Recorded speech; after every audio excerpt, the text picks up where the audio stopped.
Thank you for joining us today. I'm Louise James, Marketing Executive for Europe, the Middle East and Africa at Morgan McKinley.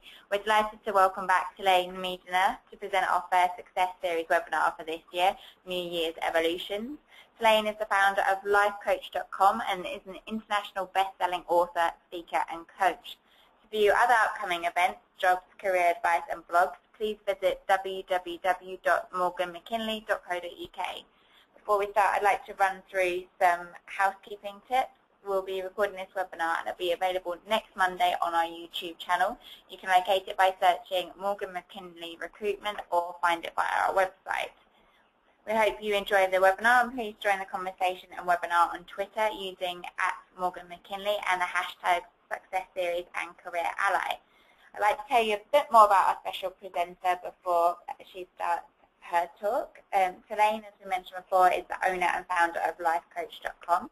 She's a successful author, speaker and master certified coach. She's published 3 international bestsellers, including Coach Yourself to Success, The Secret Laws of Attraction, The Effortless Way to Get the Relationship You Want, and Coach Yourself to a New Career.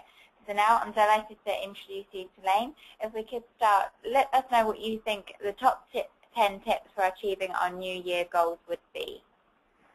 Great. Well, I thought I'd go over these top 10 tips for a terrific new year this year. Just briefly, going through these for a quick wrap-up. Number 1 would be to eliminate all those petty annoyances, the things that you're tolerating or putting up with. And that would just be to very quickly make a list of 60 to 100 things that you're currently tolerating in your own life.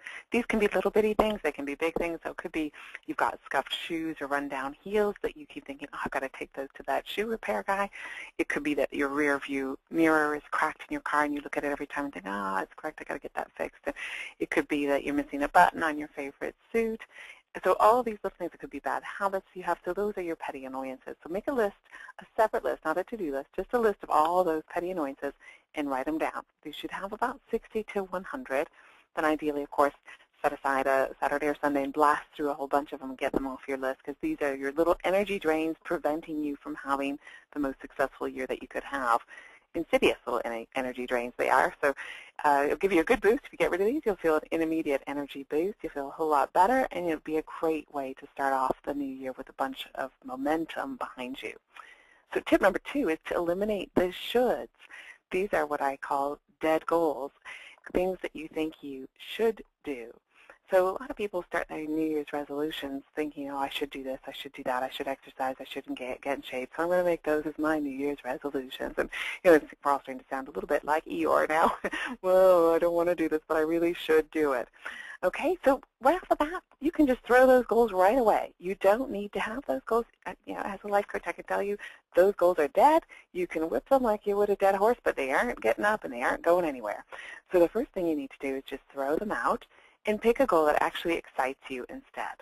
All right, now it could have, the most common dead goals are lose weight and get in shape. Bad goals, you probably have them for years already. Why would you set them once again? This is called setting yourself up for failure. We don't want to do that. So instead, pick a goal that really excites you and motivates you. If you do want to get in shape and lose weight, don't pick that as a goal. Pick something that will have that as an end result. Run the London Marathon. That would have that as an end result. Enter a ballroom dancing competition. Do something that would have that be your end result as a byproduct, not as the goal itself. And have that something that you choose to set as a goal be really exciting and interesting and fun to do. Much more likely then that you'll be successful. So that's step 2, is eliminate the shoulds and certainly get rid of any dead goals. That's a goal that you've had for over a year that you haven't taken any progress or real action on accomplishing. Number 3, unclutter or declutter your life. Get rid of the excess baggage that you've been dragging around. And that might be stuff that you have. It could be that you have some pockets of clutter in your life, big or little. Maybe you just need to clear out the glove compartment in your car and clear out that garage or the attic space or loft space that you have. Clear out the clutter that you have right in front of you. Is there a pile of paper on your desk? Well, that's clutter. Loads of emails in your inbox, that's cluttering up your life. It's jamming things up. It's bogging you down. Again, a big energy drain. So you can see we're getting rid of all your energy drains right off the bat. If you want to have more energy in 2014, this is a good way to get started. All right. Now, number 4, and actually there's a side bonus to getting rid of clutter. Clutter represents stuck energy. And when people start coaching, oftentimes they feel stuck. So most of my clients they say, well, I'm stuck. I can't seem to get myself out. Because obviously if you could get yourself out, you would, and you wouldn't be calling a coach to help you get unstuck. So when people feel stuck, they usually pick up the phone and call a coach eventually. So it's very common that people are stuck. And getting rid of stuff helps people get unstuck. It's really funny because you're actually creating the space for new and better opportunities or people or things to come into your life. So if you want something new and better to come into your life, start getting rid of the old stuff that no longer applies. Number 4 is be an instant billionaire. This is a really fun one. You can all be an instant billionaire, and this is how you do it. You just get out a blank piece of paper and just pretend that somebody's just handed you a check. You've won the lottery for $1 billion. I know it's not real, but pretend it is. Humor me. Get your pencil out and write down as many things as you would go, do, be, and have now that you're a billionaire. What would you do? What would you have? What's your dream? What's your fantasy? What would you absolutely love to do? And it can be goofy stuff like you go out and buy a Ferrari or something. And it can be, more serious stuff. Well, say I wouldn't do this job. I would do a different job. I would do something that I find enjoying and rewardable and fun. So write that stuff down. What would you do? What would you want to buy? What would you want to have? Where would you want to live? And that's your Be an Instant Billionaire exercise. It expands our thinking. It gets us thinking about what's possible. Really good exercise to do. Number 5, identify your needs. This is something we didn't talk about in the full-blown seminar, but it's a really good point. If you want to reach your goals more effortlessly this year, it's helpful to be attractive to people, opportunities, new careers, possibly. And to do that, it really helps to get your personal and emotional needs fulfilled, because we know that being needy is inherently repellent, and that we actually repel the very people and opportunities that we want to attract if we're showing up as being needy or desperate in any way. And yet, if I just tapped you on the shoulder and said, hi, what are your top 4 personal and emotional needs? I bet you wouldn't be able to answer me. Do you know what your top 4 personal and emotional needs are? Because if you don't, you're missing a trick. So, and most people don't, so don't feel bad about that. Most people don't. Certainly I didn't until I worked with a coach as well. So, but it's a very good idea to know what your needs are, because if you don't know what your needs are, how are you going to get them fulfilled? And if your needs are unfulfilled, you're going to be unattractive at some level and pushing away the people and opportunities, possibly job opportunities as well, that you most want. So worth taking a look at your needs. How do you do that? We have a quiz called the Emotional Index Quiz. It's free on lifecoach.com. You take it. It takes 20 minutes, so you've got to commit 20 minutes to this, but it will tell you what your top 4 personal and emotional needs are at the end of the quiz. Useful stuff. Number 6, strengthen your strengths. One of my big complaints with the corporate world is oftentimes they focus on weaknesses. Okay, you get your review at the end of the year and they say, all right, these are your weaknesses, this is what you need to develop. Well, that's all right, but why not say, these are your strengths, let's really have you get good at these strengths.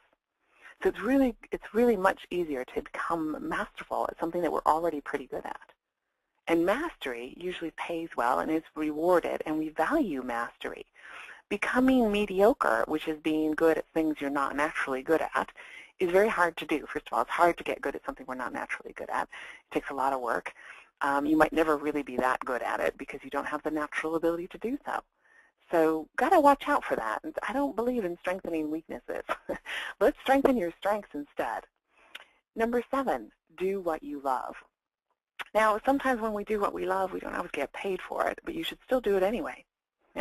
Sometimes you might love playing golf or doing ballroom dancing, but you'll never, be good enough or would want to even be good enough to do that as a profession or a career. You still need to do that and do that this year. Why? Because when we do what we love, we are energized. It gives us a big increase in energy. Like the earlier tips here about getting rid of the drains, doing what you love gives you energy. It energizes you. It doesn't matter what it is. If you like to play basketball, if you like to go out to friends for dinner, if you like skiing, doing what you love regularly, and ideally you want something that you can do every week, that will charge you up. It will fuel you and energize you. so that you have the energy to do your job well and to do you look after your family and everything else. Now, the ideal situation is to do what you love for your work. So well worth working on figuring that out. And if you're not happy in your work, what are you doing wasting your life? Come on, get a new career. Number 8, design your ideal life. This is where sometimes people get it wrong. They focus so much on their work and they go, I've got to get this job, I've got to get this money, and then I can live my life. Well, actually, why not figure out what your ideal life is first and then orient your work so that it supports your ideal life? So much easier. So if you find the ideal thing is to find a job that's a match to your core values, which we talked about in the full-blown webinar, but find out what your core values are, what's most important to you. That's the stuff that you would be doing even if you were a billionaire. So what would you do anyway, even if money was not the issue? Because you're going to do something with your life. You're not going to sit on the beach forever. So you design your ideal life around that, and it will be around your core values. And that's what we do in coaching, is we try to orient your whole life around living your values. So start with that, then figure out the career that will support your ideal life. So much easier. Number 9, attract what you want without really trying. Okay, and to do that, I mean, having worked on some of this other stuff will all help you be more attractive, because you've basically done a couple of things. You've gotten rid of the things that were draining your energy by doing the first 3 tips.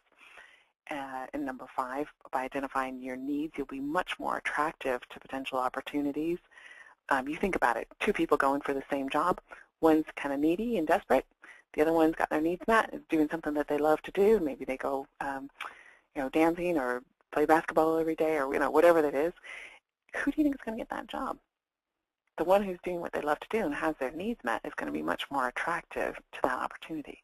So again, you can start to attract the things that you want by having thoughts and notions about it, and they start coming to you. It sounds like woo-woo, but we've actually done a bit of work beforehand, some practical exercise in your life, nothing rocket science, that creates that as a truth for you. And we all know that. We know that if you're needy, you're going to be repelling people, not attracting them, professionally and personally in your romantic life as well. And finally, number 10, it's all good, even the bad stuff. And this is my philosophy of life, is that it's all good, even the bad stuff. I put a positive spin on everything, because sometimes bad stuff happens in life, and you think, okay, well, so let's see, I've got credit card debt. Well, how is that bad stuff, credit card debt, good? So you start thinking about, well, how is it perfect that I have credit card debt? Well, maybe that's showing me that I need to learn how to manage my money more effectively. Okay, all right. How is it perfect that I don't like my boss or colleagues? Well, maybe I need to learn how to manage my boss more effectively, or how to work more effectively with my colleagues and perfect this current job so that the next job won't be like this. Or maybe it's time to leave this job and find work that I really enjoy. So if you start looking at what's the good thing in this, and maybe that bad thing is the prompt for you to take a look at something. The credit card's a prompt to say, yeah, no, I don't want to have this. I want to be financially secure and free. I need to do some changes about how I'm managing my money. All right, I need to learn something here about money. So that's a good thing, isn't it? So you can turn all this bad stuff into an opportunity to learn. You can turn any adversity into a challenge that will make you stronger and better and fitter as a human being. So that's what I can say. It is all good, even the bad stuff. So that's my quick top 10 tips for having a really terrific 2014. And you can use these tips year after year and start orienting your life around what you love to do. Good. Do we have any other questions that we want to cover today? Yes, that was great, Talane. Thank you. 10 top tips to get us started. How about health as an aspect when fulfilling our goals? What importance does that have towards fulfilling goals? Well, gosh, my screen just went blank. Sorry about that. I'm just going to whiz through and pull up the slides about our health and the New Year's evolution. When you look at health, you could say it's fulfilling our goals. It's for fulfilling our life. Talk to anybody who's had a scare, a health scare. They thought they were going to have cancer or something like that. We only appreciate our health when we lose it, unfortunately. With health, everything's possible. You can work, you can play with your family, you can have a family. With health, it's all possible. Without health, life is just not that much fun. So health is the precursor to everything. I was just reading an article as well about health, an interesting thing saying that by having friends and family, they're almost saying that even more than nutrition habits, it's more important to have close friendships, and that people will live longer and have healthier, happier lives if they have a lot of good friends. So that, wow, even more than focusing on not having that chocolate chip cookie or something like that, it's more important to build that friendship.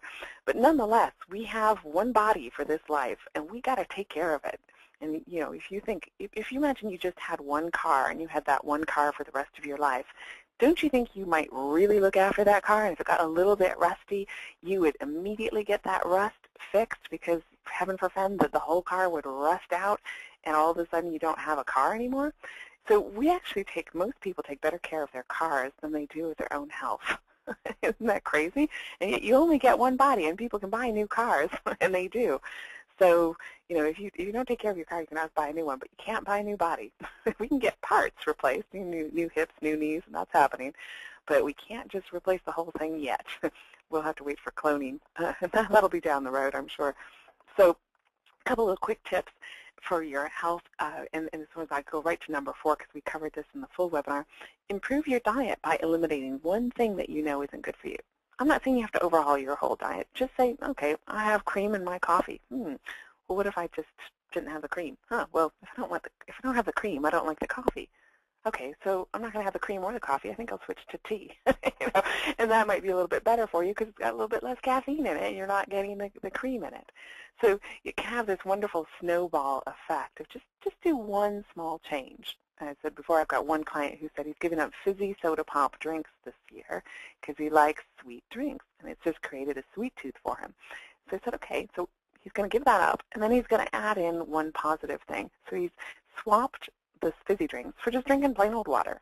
He's gotten a water filter, and that's it. He's going to drink water. He's going to carry plastic bottles of water with him, so he's not tempted to buy a juice drink or a fruit drink or a sweet drink.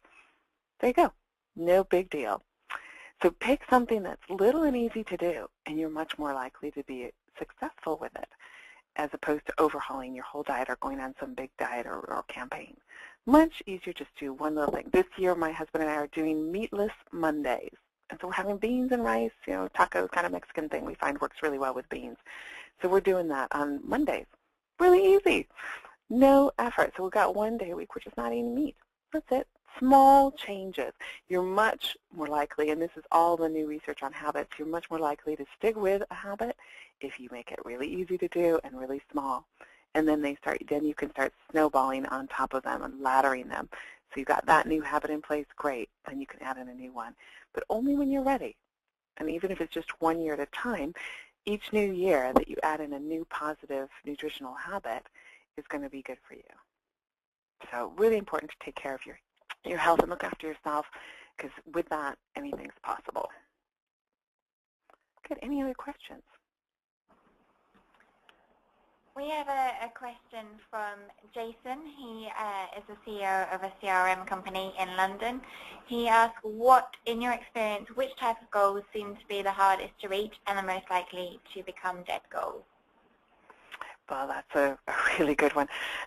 We were talked a little bit about dead goals and what they are. And to be honest, with all the years, I've been coaching now for 18 years, and the number one dead goal for almost everybody is lose weight, some version of lose weight and get in shape. And then people pick that goal year after year and don't do anything about it. Or they start off and then by February they've hurt their knee, dropped out of the gym, can't manage to do it. So that is by far and away the number one dead goal that people set for themselves year after year, and then feel bad about themselves because they quickly give up on it. And that's why we have the whole New Year's Evolution program instead, is get rid of any of those goals that are over a year old that you have made no progress on.